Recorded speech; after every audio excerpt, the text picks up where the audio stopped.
Innal hamdalillah nahmaduhu wa nasta'inuhu wa nastaghfiruh wa na'udzu billahi min shururi anfusina wa min sayyiati a'malina. Man yahdihillahu fala mudilla lahu wa man yudlilhu fala hadiya lahu. Asyhadu an la ilaha illallah wahdahu la syarika lahu wa asyhadu anna Muhammadan abduhu wa rasuluhu alladzi la nabiyya ba'da. Allahumma shalli ala Muhammadin wa ala ali Muhammad kama shallaita ala Ibrahim wa ala ali Ibrahim wa barik ala Muhammadin wa ala ali Muhammad kama barakta ala Ibrahim wa ala ali Ibrahim innaka Hamidum Majid. Fa ya ayyuhal hadirun usikum wa nafsi bi taqwallah faqad fazal muttaqun. Faqad qala Allah ta'ala fil Qur'anil Karim, a'udzu billahi minasy syaithanir rajim. Ya ayyuhalladzina amanu taqullaha haqqa tuqatih wa la tamutunna illa wa antum muslimun. Shadaqallahul azim wa nahnu minasy syahidin. Hadirin jamaah salat Jumat rahimakumullah. Pertama kita bersyukur kehadirat Allah Subhanahu wa taala di hari Jumat ini. Allah masih menitipkan umur kepada kita semua, sehingga dengan hadirnya umur pada diri kita, kita mampu menghadirkan diri di Masjid As-Sakinah ini dalam rangka menegakkan ibadah sholat Jumat. Semoga rangkaian kegiatan yang menghantarkan kita tiba di tempat ini menjadi rangkaian kesolehan yang bisa menggugurkan dosa dan kesalahan dan mengukuhkan iman dan ketakwaan. Salawat dan salam senantiasa Allah curahkan untuk suri teladan kita Nabiullah Muhammad Rasulullah sallallahu alaihi wa alihi wasallam. Hadirin jamaah salat Jumat rahimakumullah. Wasiat takwa yang insya Allah disampaikan adalah isi dari ayat 33 Quran Surat Al-Ma'idah. Pada ayat ini saudara, ada 3 perbuatan manusia yang menurut hukum Allah atau dalam bahasa Indonesianya menurut hukum pidana Islam itu masuk kategori kejahatan besar. Kenapa disebut kategori kejahatan besar? Karena sanksi pidana yang diterapkan ini adalah sanksi yang dalam bahasa hukum itu mengandung muatan ultimum remedium, atau dalam bahasa psikologinya psychological zuam, hukuman yang mampu menumbuhkan rasa takut, hukuman yang bila diterapkan gak mungkin ada orang berani melanggar.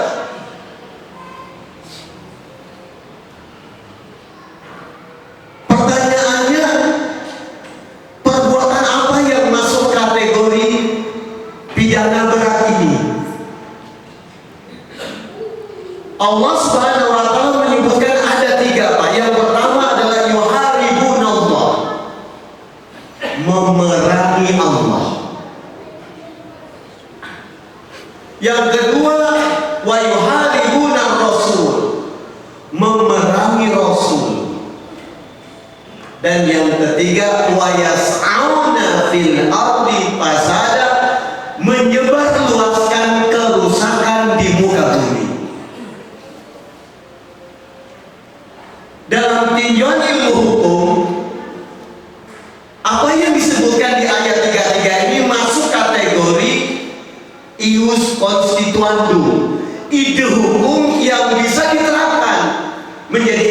constituentum jika atau ius constitutum jika masyarakat muslim memperjuangkan agar aturan ini bisa diterapkan, Pak, mengajukan ke pemerintah agar ini dijadikan salah satu muatan kitab undang-undang hukum pidana Indonesia. Syaratnya umat Islam mau memperjuangkannya. Kenapa? Karena menurut konstitusi kita pasal 29 orang Islam wajib menjalankan perintah sesuai dengan agamanya. Makanya dulu Belanda ketika datang ke negara kita mengakui itu dengan mengadopsi sistem hukum yang dikenal dengan teori resepsi. Artinya masyarakat Indonesia wajib menjalankan perintah agamanya, resepsi in complexo. Itu yang dikatakan oleh ilmuwan Belanda ketika datang ke Indonesia. Makanya biar Indonesia dijajah Belanda ratusan tahun, Pak, gunungnya masih utuh, hutannya masih utuh, bangunannya bagus-bagus, jalannya bagus. Tapi Indonesia merdeka 80 tahun, gunungnya habis. Jadi Belanda masih mengakui, Pak. Belanda masih menghormati keyakinan orang Islam. Tapi kita hari ini nggak mengakui.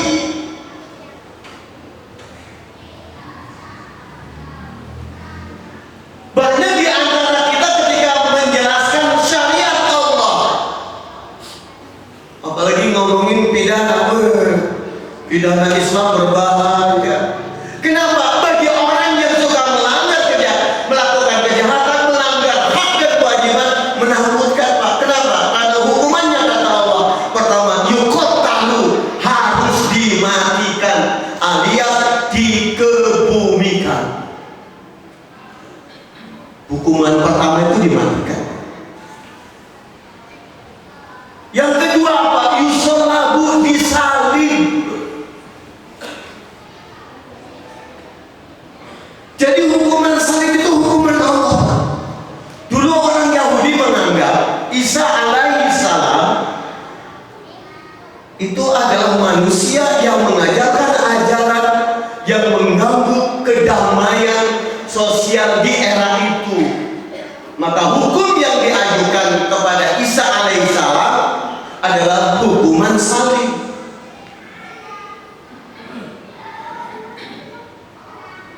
Apakah cukup disalib? Enggak. Kata Allah, yuqatta, dipotong tangan kanan dan tangan kiri secara bersilang, Pak.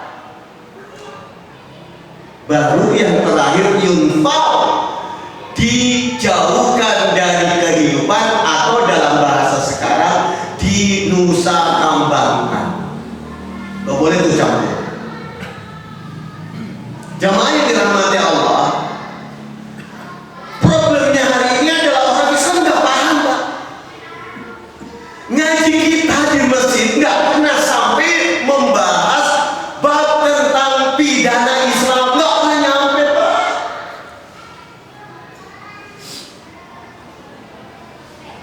Dan celakanya banyak orang Islam ketika mengajarkan akidah, mengajarkan tauhid, itu memisahkan antara tauhid uluhiyah dengan tauhid rububiyah.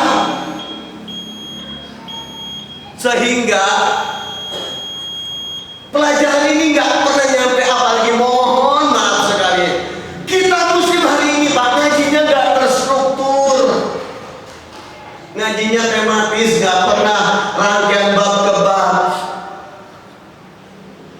Kenapa? Karena kita nggak siap jadi orang yang dicerdaskan oleh Allah. Padahal syariat pertama turun kepada Nabi kita Muhammad Rasulullah SAW yang menjadi fondasi berdirinya peradaban Islam adalah syariat membaca, dan yang kedua adalah menulis. Sekalipun Nabi kita Muhammad SAW adalah manusia yang ummi, tapi umatnya nggak boleh ummi. Yuk kita lihat Pak, pengajian kita hari ini ngaji tauhid muter-muter nggak selesai-selesai Pak.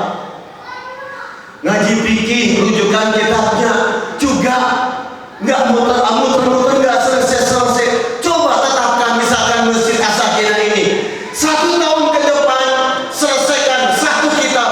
Kalau ingin belajar fikih lebih dominan, fikih yang bisa memahami dari berbagai macam pandangan kitab yang ditulis oleh Ibnu Hajar Al-Asqalani rahimahullah, kitab Bulughul Maram, itu bisa jadi referensi Pak. Itu jelas ajarannya, itu Syafi'iyah. Bahkan kalau kita membaca syarahnya sekitar 10 salam Pak, dijelaskan pandangan-pandangan termasuk Madzhabul Arba'ah, termasuk ide dan pemikiran yang dikenal dengan pemikiran Ja'fariyah, diajarkan di dalam kitab 10 salam Pak. Kita ngaji nggak selesai. Dan kalau Bapak bertanya hari ini, Anda sudah sampai mana ngaji kitabnya? Demi Allah Pak, nggak semua pengurus masjid sabar ngajarin ini. Khatib punya pengalaman menjadi guru kajian hadis di Darul Tauhid dari 2004 sampai mentok 2019 sekarang Covid. Itu kajian hadisnya sempat tertunda, maju lagi karena yang datang pun gak ada yang istiqomah. Segitu buruknya mentalitas kita hari ini Pak. Maka kalau kita menerapkan ayat ini atau ayat 33 menjadi ius constitutum, itu bisa karena konstitusi kita membuka Pak, menawarkan. Maka hari ini kerusakan yang Allah perlihatkan itu tamparan Pak buat Anda, kita semua.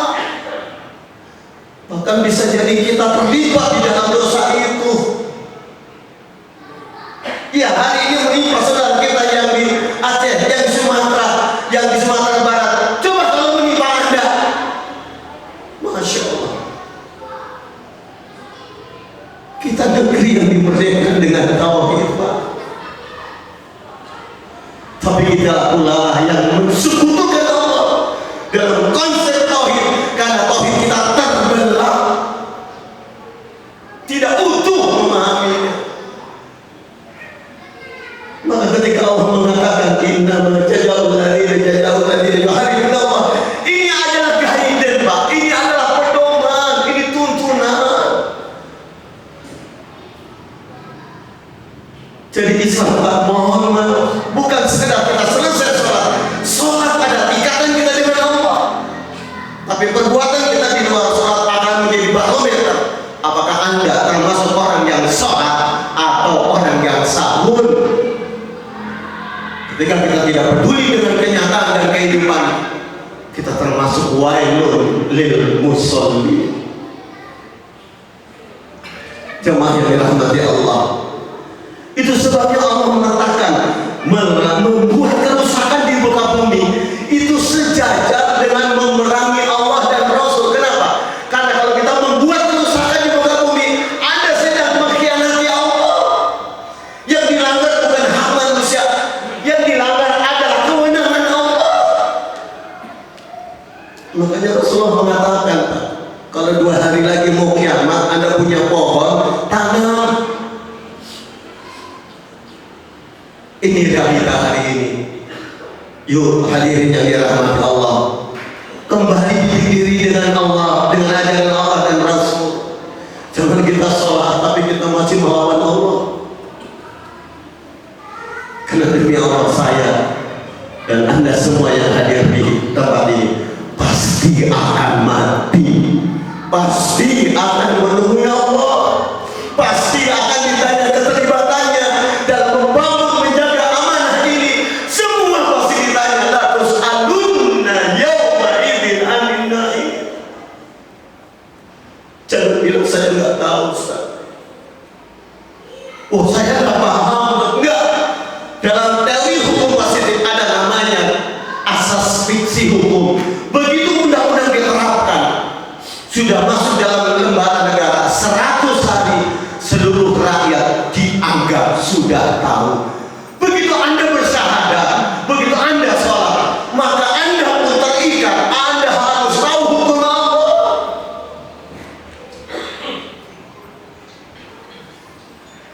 Karena disitulah barometer apakah Anda mentauhidkan Allah atau mensekutukan Allah. Barakallahu li wa lakum wa nafa'ani bil dzikri ayatil hakim. Fastaghfiruhu innahu huwal ghafurur rahim. Alhamdulillahilladzi hadana li hada wa ma kunna linahtadiya laula an hadana Allah. Asyhadu an la ilaha illallah wahdahu la syarika lah wa asyhadu anna Muhammadan abduhu wa rasuluhu alladzi la nabiyya ba'dah. Allahumma salli wa sallim wa barik ala nabiyyina karim Muhammadin wa ala alihi wa sahbihi ajma'in wa man tabi'ahu bi ihsanin ila yaumiddin. Hadirin jamaah salat Jumat, di khutbah kedua khatib menambahkan sedikit penjelasan. Kesolehan kita dalam konteks akidah itu diukurnya dengan amalia. Makanya Anda tidak bisa mengatakan saya menuhankan Allah, tapi Allah Tuhan yang kita yakini Anda musuhi. Banyak orang Islam hari ini Pak, ketika diajarkan ini syariat Allah, ketakutan, menganggap hukum Allah itu sesuatu yang menakutkan. Ini membahayakan. Kalau Anda menganggap syariat Allah membahayakan, berarti Anda tuduh Allah Tuhan yang membahayakan. Segitu hinakah Tuhanmu di depan matamu? Di masjid kita mengatakan Allah Akbar, Allah Akbar. Hanya Allah yang maha besar. Tundukkan kita, Pak. Maka proses pendidikan yang utama dan paling utama adalah proses menyadarkan kehambaan kita. Kita adalah hamba.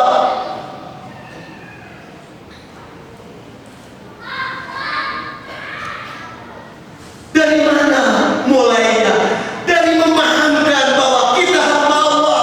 Allah siapkan petunjuk hudan lil muttaqin. Allah menyiapkan aturannya. Terima dengan ikhlas, terima dengan ridha, karena apapun yang Allah syariatkan itu adalah membaikkan kita. Kalau hari ini jamaah yang dirahmati Allah, kita belum siap diatur oleh Allah karena hari ini kita masih buruk sangka sama Allah, masih menganggap Allah itu Tuhan yang menakutkan, Tuhan yang pendendam. Enggak, Allah itu Ar-Rahman Ar-Rahim. Tidak ada satupun syariat yang Allah tetapkan kecuali untuk menjaga kasih sayangnya, agar kita tersayangi, bukan terzalimi.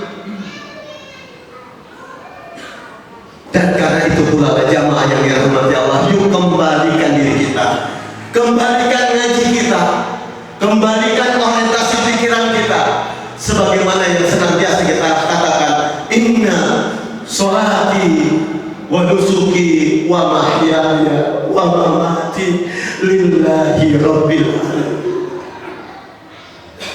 Demikian khutbah Jumat yang bisa saya sampaikan. Semoga Allah ampunkan dosa dan kesalahan kita. Semoga Allah bimbing para pemimpin kita menjadi orang-orang yang soleh, pemimpin yang amanah, sehingga kehadiran mereka menjadi berkah bagi kita, bukan jadi laknat. Tapi kalaupun hari ini Allah tegur kita, bisa jadi karena masih banyak dosa kita,